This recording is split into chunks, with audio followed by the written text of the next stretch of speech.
Oh, it's very good. It's kind of sci-fi dystopian future, post-apocalyptic kind of. Everybody lives in a silo in the ground. But Oh, that's it's been not made into Silo. Silo. It's Silo, yeah. Okay. Yeah. And so that came from the book Wool, which was a trilogy, and that was independently published. And by the way, he wrote like dozens of independently published books before it got picked up. 50 Shades of Grey is probably the most famous example of, a book that is massive. So yeah, there's all sorts of examples of books that like didn't get picked up by traditional publishing for whatever reason that are now huge hits. And it doesn't have to be a huge hit. Or, if you can write a book and it changes one person's life for the better, that's a win in my mind. Yeah. That's really, really cool. If it helps one person to feel kind of seen and heard and understood, and maybe inspired to to do something a little bit differently, then that's a win for me. Mm. And so yeah, I love the fact that traditional, not independent publishing, has just made it possible for anybody who wants to publish a book. And then it's entirely up to, the book will literally be judged on its merits then, not by a gatekeeper who decides whether or not it's worthy. I think Yeah. that's a good. Yeah, it's just whether or not you can get your thoughts and feelings out in a way that appeals to the people who want to know about your thoughts and feelings. Exactly, Yeah. exactly. And then you do have to like get off your ass and sell your book, because it ain't going to sell itself. And that is a big thing. People are like, oh, I've written a book and now it should stand on its own merits. And it's like, the world doesn't work like that, sweetheart. You do need to, you do need to Yeah. sell the shit out of it. But yeah, if you do a good job with the sales, and you get it in front of enough people and they love it, then that's the judgment. It's like, yeah. Yeah. But that is the way, we live in a capitalist society, right? So that is the way that it works. I have a lot of kind of leaders in business and HR people that listen to this, and they will be familiar with the fact that their businesses exist on the basis of selling a service or a product. Yeah. Like it's the system and structure that underpins most of our toing and froing. So actually, yeah, anybody coming into thinking that they're going to do something like writing a book should also be prepared for the fact that underneath all of that is a lot of marketing and a lot of sales. Yeah. And even if we didn't live in capitalism, that would still apply, because just because Mm. you make something wonderful, if you don't put it in front of people, then they're not going to know it exists. So No one like, knows. even if we're not talking about money, it's still like, if you want people to see the thing that you have created, you're going to need to put the effort in to get it in front of people's eyeballs. So Yeah. Yeah. No, good point. Good point. What came up for me there as well as you were saying that, I was thinking around how well, two things, because I was thinking I'm sure there will be people listening to you now, thinking, um, this is really interesting, because there's this whole statement, isn't there, about everybody's got a book in them, right? And you specifically work with people about non-fiction. yeah. That's right, isn't it? Okay. So I can imagine there are a lot of people listening to this, because I talk to so many different and varied people, that the audience as well of people who I speak to are so varied and different. And I can imagine they might have this cog turning where they're like, I might have a topic. So what are the kind of things that you do kind of help people write books about, and how does that work? Well, one of the things that, like, for that cog that starts going, one of the things that will then happen after that cog goes, it'll hit another cog, and that cog will go, oh, who wants to read my book? Um, always. I've never met a person who is just like, oh, I'm not sure. There's other books out there on this subject. Hasn't enough been written? Could people not just Google it? And it's like, well, yes, there are other books out there on this subject. They're not all going to be great. Some of them will be out of date, and none of them are by you. And this is especially important if you are from a marginalized background. And one of the big examples that I'm going to give of this is the book that I deliberately wrote a book called Don't Eat the Frog, because there's a very famous book called Eat That Frog by a guy called Brian Tracy, and I'm not shitting on him at all. I'm a little bit. I'm not really. But like, that book was written by a straight white wealthy man, presumably not, presumably neurotypical. I don't know him that well, but the advice certainly doesn't work for me and my brain and a lot of the people that I work with. And so it just gave me the rage, not the advice itself, because I know that advice is really good for a lot of people. Like, do the hardest thing before you do anything else. The rest of your day will be better. That works for a lot of people. Does not work for me, never has. And it just made me feel like shit. And I was like, oh, what's wrong with me? I'm not trying hard enough. Don't want it enough. I'm not hustling hard enough. And then I started like doing work on myself and figuring out how my brain works and all the rest of it. And it's like, well, actually, it doesn't work for me. What does work for me? Here's what works for me. And so I wrote, I like to think of it as like a little rap battle. And I wrote my Like a little dance off. yeah, like a dance off. It's a book off. I wrote my little rebuttal. And whenever you search for my book on Amazon, by the way, it sits like just below Brian Tracy's book. And I like to think that when people search for his book, my book pops up below and it's like, oh, look. Yeah. So that made me laugh as well. But yeah, and I literally wrote that book because I was like, I obviously hold a lot of privileges. One of them is not my brain working in that way. And so I deliberately wrote that book because of that. I would much rather, so I love James Clear's Atomic Habits. I think it's a great book. Works really well. I got loads of really good stuff out of it. I would love to see a book on habits and productivity written by a Black woman who has come from a really deprived background. Maybe she's a Mm, single mum. Because for me, the yeah. information in there is going to be wildly different from the person who's got, I don't know about James Clear, but like a lot of productivity books and a lot of the hustle bros on LinkedIn, it's like, oh, this is how I run my day and this is how I got to my 7-figure business. And they don't mention the wife in the background taking care of that person's children so that he Mm, can go and run his business. And so all of that productivity advice is meaningless unless you are also set up in that way. And so I'm far more interested in like, so if anybody is listening to this and it's like, oh, the world doesn't need another book on productivity. Yes, if you're a straight white dude with some wealth, maybe not, but even then your voice matters. So, go off. But like if you are somebody who has a very different sphere of influence on like life experience, I really want to hear your productivity advice because maybe that'll be a lot more helpful for me because mm, I don't have any of the stuff that that guy has. I also don't have children, so I do have more time. But yeah, all of that. So yeah, that's why it's important, and that's why it matters that just because there are other books out there, they're not by you, and there are gaps to be filled. Like mm. there are a lot of genres in nonfiction that are traditionally taken up by people who they'll look the same. I don't want to keep. I'm not shitting on straight white men. I'm married to one. I love him very much. He's amazing. But they do make up the vast majority of business books and Yeah. productivity books and entrepreneurial books. And Yeah. there's a massive gap there for people who don't look like that and who don't Yeah. come from that background. And I just think that it needs filling. So yeah, if you're from a different background or whatever, or you have a different viewpoint, even like a different way of thinking about things, write that book because there will be somebody else. You're not, we're not snowflakes. We're not that unique. There are people out Mhm. there who will read it and be like, oh, that sounds like me. Oh, that sounds like me. Yeah. So Yeah. Absolutely. Yeah. And I think this for me really chimes hard with when we speak about why within businesses that representation matters. mm, Right? Because we need those different perspectives and different opinions and different challenges to be spoken about so that we can see things from different angles and we can then say, well, crikey, if we'd have only known that, you know, this product development would have gone differently, or, this understanding of the way that we have constructed our entire business model would have been different because we'd have seen the flaws in it, because someone would have looked at it and pointed out and said, that's going to fall over, right? Because of this. Like that's what we need, isn't it? And I love your yeah, example as well about productivity books, because actually what a huge market there is there for everybody feeling like we aren't productive enough, like we aren't enough, right? It's such a common negative self-belief that so many people have. And I can imagine there are, just as you said, so many people trying to find that hack. yeah. And if all of the hacks are the same, it doesn't work. So we need new hacks. And I really want, like, single mum hacks, actually, to be fair, because I bet you there's plenty, right? Single moms are like amazing at doing everything because they kind of have to be. They've been forced to be. And so yeah. But also like we need new systems as well because I was thinking about this the other day. It's like households like I had a temper tantrum the other day about cleaning my house because I was like, I work full time. Joe works full time. I don't want to spend my downtime cleaning my fucking house. It's like looking at running a household was a full-time job back in the day. Like Hmm. literally, that's why one person went out to work, usually the dude, and usually because the woman was taking care of the kids, and it's like that's the way it was, not the way it is anymore. It's like now everybody has a full-time job, and yet we're still expected to clean our houses. No, absolutely not. I'm gonna get a housekeeper. As soon as I Yeah. finish renovating, I'm gonna put into the economy by getting someone else to come and clean my house for me and take care of my house because that's their job. I have a job. I haven't got time to run a household. And so like there's all this stuff to kind of think about as well. There's kind of like having it all. It's like nobody can have it all.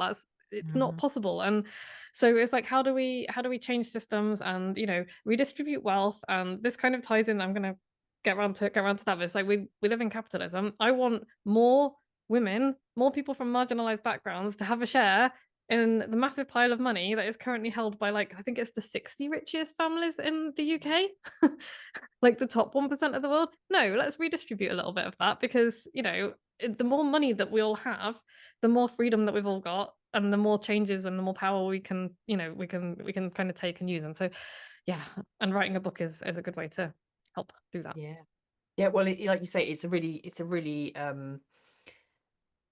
consumable way to get your thoughts across, isn't it? And like easily distributable, easily consumable, especially when you think as well the with audiobooks and all of the options as well of to get stuff out there.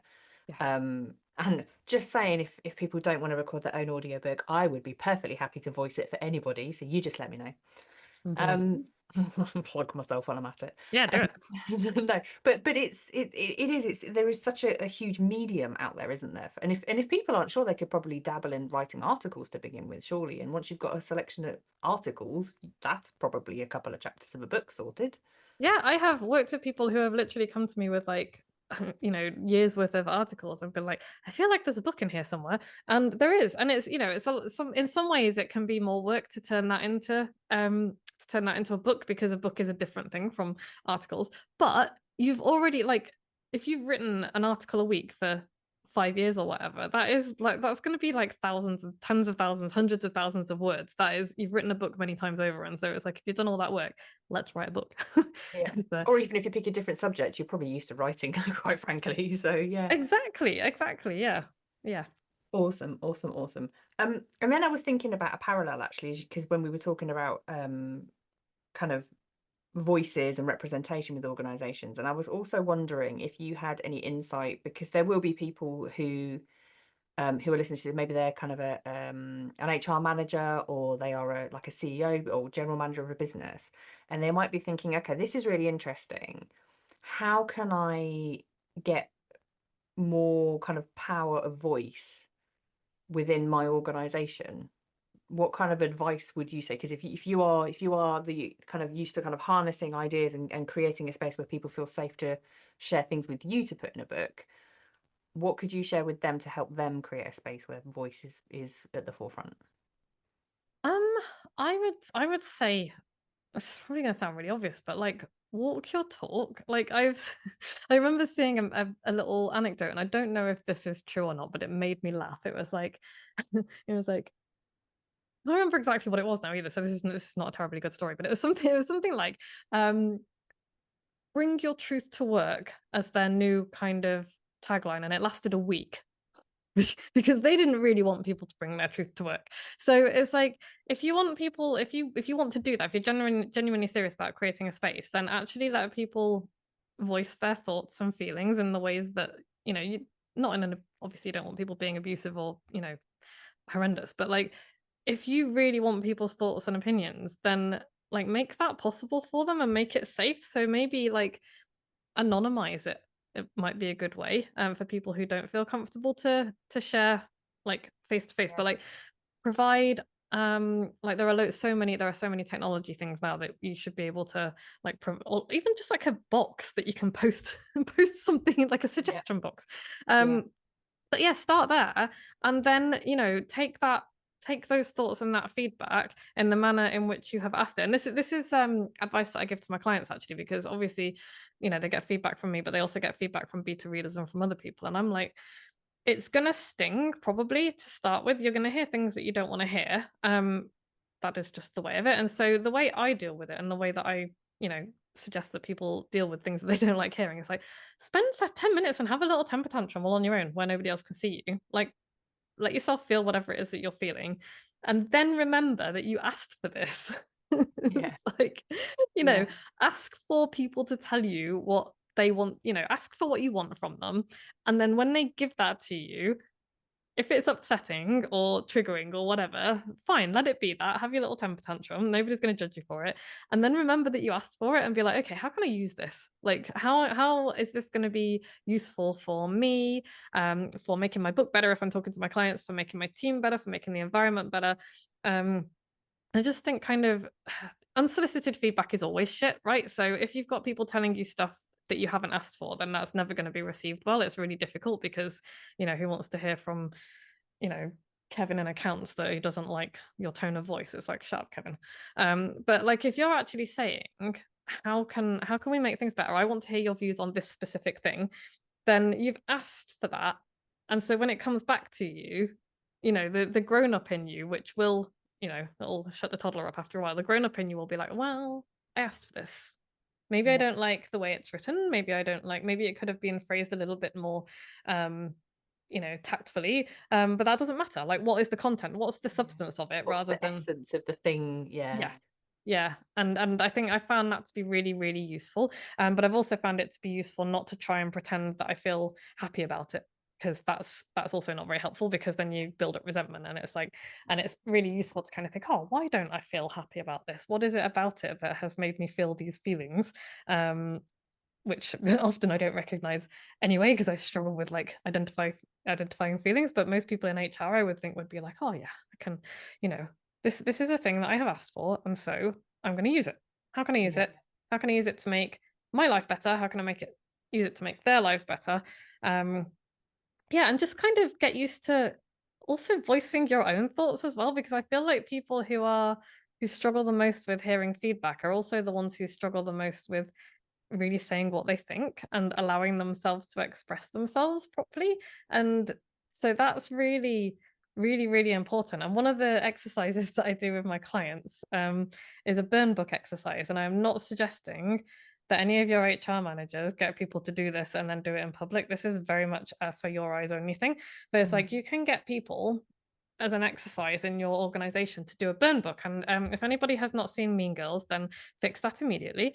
Mean Girls is iconic, but there is like a scene in the in the film where they have a burn book, and it's like where you get to like write the most awful things about people, and then you burn it. And it's really cathartic. And so I'm not suggesting that they use it to slag off members of their team, but it's like, do a burn book. And so this is how I get people to get their ideas and feelings out. It's like, okay, what really pisses you off about this topic that you want to write your book about? Go away, set a timer for like 10 minutes and really go for it on the page. And it usually takes a couple of minutes to warm up, but it's like, use language that you would never use in front of somebody else. Say things that you would never say in public. All of those things, nobody ever has to see this except for you. And from within that, there you'll pick the ideas that you really care about. And that's the stuff that's really important to you. And so you never show anybody the burn book entry, but you use that to pull out the bullet points of stuff that actually matters. And then you can have conversations about them. Or in the case of writing a book, it's like, okay, so there are 3 things here that obviously have made me very cross.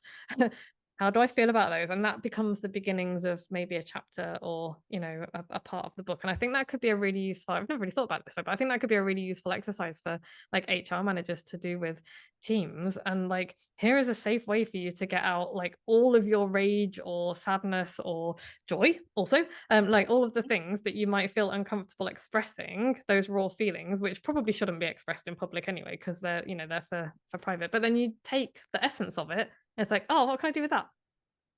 Yeah.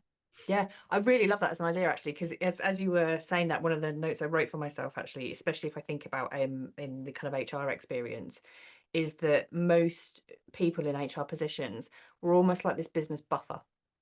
So it's almost like we are listening to what's happening in the workforce and in the general population, and we're having to somehow translate that to then speak in like a board level or to a senior leadership team to kind of distill it all. And that's a lot to kind of hold and distill. And I wonder, like you say, if there is some real power, yeah, in using that exactly as a tool for HR as themselves, and as an exercise to do with their senior leaders to really get them to expel, I don't know if that's the right word, um, the real way they think about things and the real problems they've got. Like you say, not sharing that, but then using that to pick out the things that they want to share with one another and then sticking it in the shredder so that they Yes. know it's not going to resurface Don't anything even shred else. it, burn it. Yeah, yeah. I mean, I'm just thinking about health and safety hazards, about the open fire piece, and whether that's not take it home and burn it. Yeah, But this I'm is just why I thinking don't about work in bits an of office. paper shouldn't be floating around in businesses where people have had things. So I'm No. like, have a shredder in the room, in the middle of the table, everything gets shredded afterwards, then take that away and burn it. Yeah. Um, It's like you the know, more articulate version of like going into the woods and screaming until your throat bleeds kind of thing. It's like, but that's quite an extreme. yeah, but it's like, so you gotta get those feelings out, man, because otherwise they're gonna fester. Like, Yeah. and I don't know. I just read, especially with women, I've been reading a lot of stuff about like health and things like that. And it's like women have so many more autoimmune diseases and stress related diseases. And it's just because we spend our whole lives trying to suppress who we are. And if you're Mm. neurodivergent, it's even more. And I'm sure this goes for men as well. Like men are going to be feeling it too, and it's going to express itself differently. It's like if you don't feel safe to express your feelings anywhere, then it's going to kill you at some point.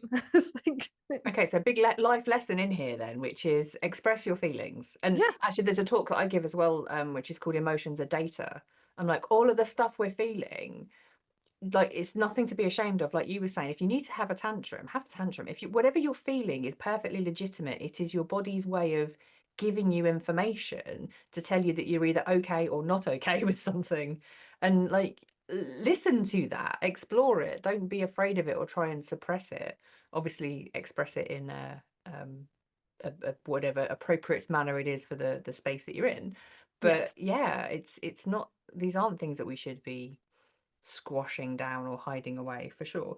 no. And actually, just to come back to one of your points as well, again, because my little HR radar's going off, especially as well, because predominantly people in HR are women. I know there are definitely men in that space as well, but it is a predominantly women heavy environment.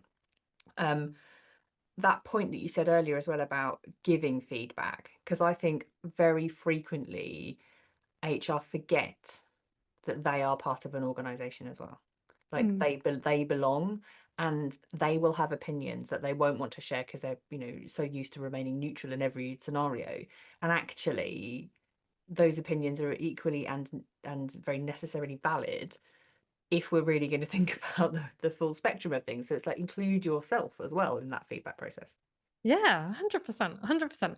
And I've got another thing to say about feedback as well in a minute, but I just Please. wanted to also add, like, even if people don't do this like burn book kind of exercise, like journal about your feelings, because otherwise they're going to come out somewhere and probably inappropriately, and that's when you're going to end up like punching a wall at work or screaming at your boss, and it's just like nobody wants that. That's not ideal. And so we'll get dysregulated and blah blah blah. So it's like do your journaling, and it's I know it sounds really, I don't know, it sounds a bit woo, and it's like really basic advice, and everybody's like, but how often do people really sit and spend just 10 minutes in the morning just like getting stuff out of their heads? Like it's really, it's magic. Like it is literal magic. Because I woke up the other morning really stressing about I don't know, I think I was stressing about money. ADHD people tend to be not great with money. And I was just like, money. And then I was like, it's like, this is really stressful. Me. And then I sat down and I realized like I have 3 clients coming up in the next couple of months.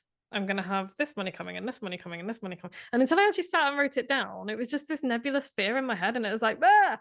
And then I looked at it, it's like, everything's fine. Like, it's fine. Calm down. And that, like, nobody likes to be told to calm down, but it does calm you down because it's the reason we don't open the scary bills and we pile them up. It's like it feels safer to not open them, but actually it's not. It's really stressful. So Mhm. it's like do your little journaling, and if you wake up stressed, figure out why. Like sometimes you don't even know why until you start writing, until you start like hammering away at your keyboard, and then it's like I feel this blah blah blah blah blah, and then it'll come out and it'll be like, oh, that's why I feel this. Now I'm not going to go to work and yell at somebody. I'm going to go to work and talk to my HR manager and say, this thing happened yesterday and it really bothered me and this is why, which is a lot, I don't know, it's a lot calmer. And so yeah, writing is Yeah. literal magic. It's literal magic. And Yeah. And, what and especially if you're going into, like you said, one of those kind of conversations where you actually have to articulate how you feel about something, why would you not take the time to really just dump all of it out just for yourself? yeah, And it is like the burn book thing, isn't it? Like going back, have a sift through it, figure out what's of use to you and what isn't. yeah. But just getting all of the less useful stuff off just gets it out your brain as well, doesn't it? And out your heart and out of your energy space. Like it just gets rid of it. Yeah, and it helps you figure out what you're thinking and feeling as well. And this is so important. And again, this is why I'm such a massive advocate for writing books and longer form stuff, because I am so sick of seeing people screaming at each other online. I'm so sick of it. Mm. It's just thought terminating, it's pointless, it's exhausting, and it's childish, and I'm sick of it. And it's just like there is no room for nuance on Twitter. I refuse to call it the Yeah. other thing. There is no room for it, and it's just people screaming at each other. And nobody wants to think anymore. Nobody wants to kind of spend time thinking about things. And it's like this is again where writing comes in. It's like writing is thinking. all of those people who are like, "Oh, I think this, bang. I've just read this in the Daily Mail and now I have this opinion." And it's like, "Why? Why Mm, do you have that opinion?" "Oh, I don't know. I just do. I've just been told that trans people are scary and I should fear them and hate them." It's like, "Why?" I was like, sit down and write about that. Like, if you have an opinion, write the opinion down and then be like, why do I feel this way? Like, do I feel this way? Is this actually something that I yeah. think, or have I just absorbed it from somewhere else? And that whole act of kind of writing it down is going to probably be super uncomfortable, but it's also going to be really valuable. And then Mhm. you can be like, huh, maybe I don't have to hold all this anger towards people I've never met in my head. Yeah. Maybe actually I could go and learn a little bit more about this. Maybe I could write a bit more about this. Maybe I could go and read somebody's lived experience and find out what the human is behind the label or whatever. And I just think that if more people did that and took the time to read stuff that is a bit more hard work, which is difficult because we're all busy and lazy. It's just, yeah, I don't know. But I honestly think that writing and storytelling is going to save the world. Amazing. I hope so too. I think it's important for sure. So I'm with you on that journey. So Vicky Quinn Fraser, the microbook magician, book coach for non-fiction writers. Um, how it have first of all, thank you so much for coming along and having this conversation with us. Is there anything that you haven't had the opportunity to say that you would like to say? Oh, like 10,000 things, and I can't think of any of them at the moment. But no, thank you. This has been delightful. Thank you for having me. Yeah, awesome. And as I said before, I'm sure there will be people that were listening along to this thinking, I'd love a chat with Vicky, or I'd love to just read more of your content or learn a bit more about you, or sign up to your amazing newsletter, as I have done today. So how can people get hold of you if they want to follow up and learn more? Oh, well, I would first and foremost love for you to get on my email list, and you can have my shenanigans in your inbox. I promise that they will be entertaining at the very least. And you can do that by going to moxiebooks.co.uk/notes in the margin. And I don't know if there's hyphens in there or not, but I'm sure they will be in the show notes. So that is what I would love you to do. You can also find me on LinkedIn. I am Vicky Quinn Fraser on LinkedIn. So you can find me on there. I don't really post on Instagram very much, but sometimes I post stories of my trips away, and I am Tiny Beetle Steps on Instagram. um, and you can buy my books. You can look for How the Hell Do You Write a Book and Don't Eat the Frog on Amazon. Sorry, I know it's Amazon. I'd rather not use Amazon, but it's the easiest way to get books in people's hands. So that's what we do. Yep. Yeah. Yep. Thank you so much. So all of that information will definitely be in the show notes as well. So for those of you that are maybe driving and listening along, don't worry, you can loop back and pick that up. Um, Vicky Quinn Fraser, thank you so much for coming on the Speaking of Inclusion podcast. Katie Allen, thank you so much for having me.